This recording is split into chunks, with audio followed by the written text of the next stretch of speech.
For years, I made the mistake when I'm involved because I'm a scientist, right? My day job is as an analytical chemist. Okay, and I work with people in science, and so it's an intellectual arena, right? And so I engage with people within that arena quite often, and because I engage with them on an intellectual scope, it's hard for me to kind of turn the switch and not be in that context. And so what God has revealed to me through just in some of my personal time with Him as I've really been preparing for this series is that one of the reasons why when I engage with somebody with regards to the gospel on an intellectual level is because I want to be right. Right? The whole reason that we have intellectual discussions within the context of my day job is because we want to find out who's right. Okay, we want to solve a problem so that the company that I work for can make money. Okay, that's ultimately what I'm there to do.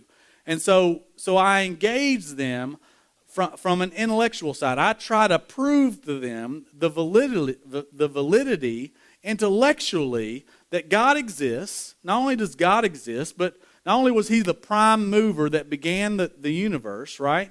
But that He came in the form of His one and only Son, Jesus Christ, who died for us and was resurrected on 3 days later, right? Which obviously descends into a not very intellectual argument, okay?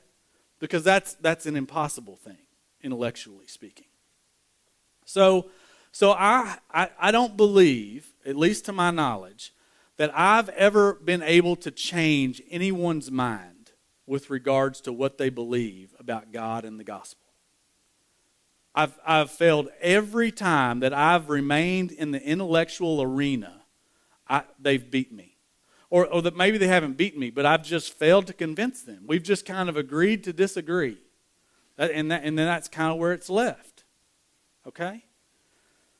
And oftentimes I think we are tempted to when we try to share Christ with other people, because of our pride, we are tempted to want to be right. So our arguments for our confession of who Christ is appeals to the intellect.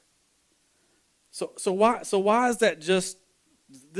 And this is what's so awesome about what Romans says. Okay.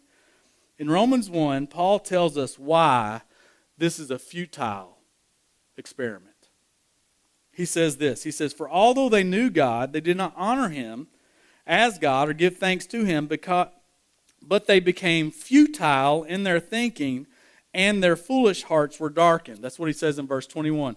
And then in verse 28 he says, "And since they did not see fit to acknowledge God, God gave them up to a debased mind to do what ought not to be done."